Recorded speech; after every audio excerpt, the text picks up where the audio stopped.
Hi guys, so today I am filming my 16-week pregnancy update.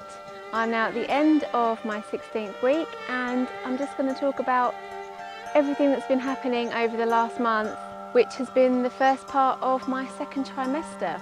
Baby is now the size of an avocado and weighs 100 grams, which is about the same as a small apple.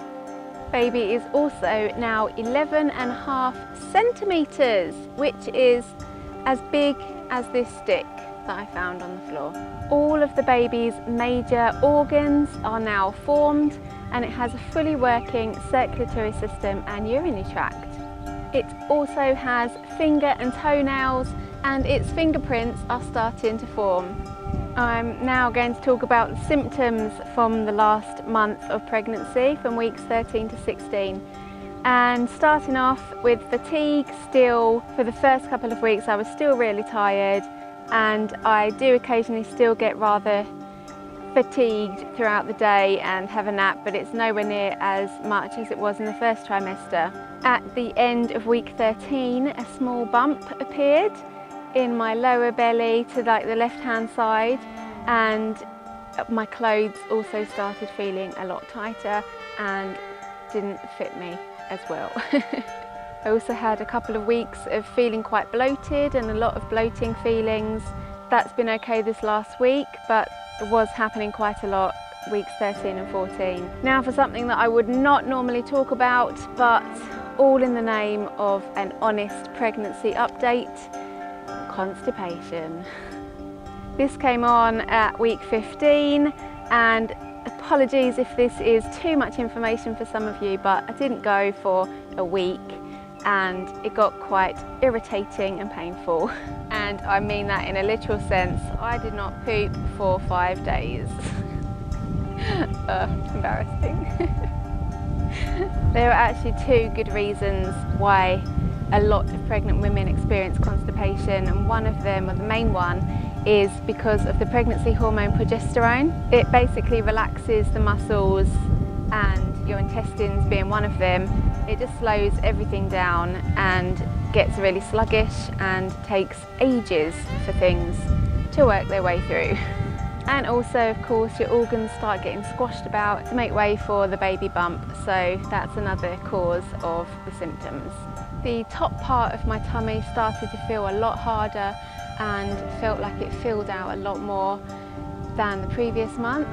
And I also had one bout of sickness after I ate an apple, but I think it was the same trigger as before when I was sick in my first trimester. I took my prenatal vitamin without eating properly first, so I'd had the apple, then I took the vitamin, and I just don't think there was enough in my body to soak up all the iron and that kind of thing. So I think that's what triggered it, because I've had apples since and I haven't been sick. The next thing I'm going to talk about is things that I've been doing differently this month as opposed to my first trimester. The first thing is that I started working out again at week 15, and I've been doing a pregnancy workout that I put together myself for the last couple of weeks, and I try to do it every couple of days, and it's just a 10-minute workout that I've modified moves that I used to do. I've just made them easier, no jumping around or anything like that. Working out in the first trimester just wasn't going to happen, but by week 15 my energy levels started to come back and I felt okay to start working out. I've also started drinking milk every day. It's recommended that you drink about 500 ml of non-fat milk to make sure that you're getting enough calcium for you and your baby, and I've never been a big milk drinker, so I probably should have been doing this before, but I didn't realise that if you don't give the baby enough calcium, then it will actually start sucking it from your own bones, which to me sounds a little bit terrifying. So I now drink milk every day, and I have been pretty much every day for the last month. Another major thing that I've started to eat is omega-3 fatty acids, and they are really important to start eating from week 16 onwards because the omega-3 fatty acids are vital for your baby's brain and eye development. And plus they're also really beneficial for us and our own long-term health anyway. After doing lots of my own research, I worked out that you should aim to have 300 milligrams of omega-3 per day. And two of the best sources of omega-3 fatty acids are flaxseed and walnuts, which are both plant-based options. So to get my 300 milligrams of omega-3 per day, I eat 30 grams of walnuts, which is about 12 whole nuts. The equivalent of that as well is about 2 tablespoons of ground flax seeds, or 85 to 100 grams of tuna, mackerel or salmon. But I went for the walnut option because I'm not too keen on fish and I've never been really a big fish eater. So I like nuts, so that was quite easy to incorporate into my diet every day. I also eat a lot of chia seeds and I eat them most days. They're similar to flaxseed with the amount of omega-3 that they have in them, and you should aim for about 3 tablespoons of chia seeds per day, but I don't eat that many. I maybe eat 1 tablespoon a day, and I just add them to my yogurt or my breakfast in the morning. One more small thing that I've started doing during this last month of pregnancy is I've started using a moisturising body butter on my tummy area and hips. I generally have quite a lot of stretch marks in that area anyway. From when I was younger, I was a lot bigger, and when I lost the weight I got loads of stretch marks.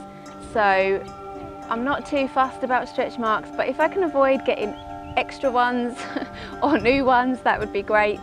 But I think it's just nice to keep the area moisturised, so I've been doing that each night after I have my shower and before I go to bed.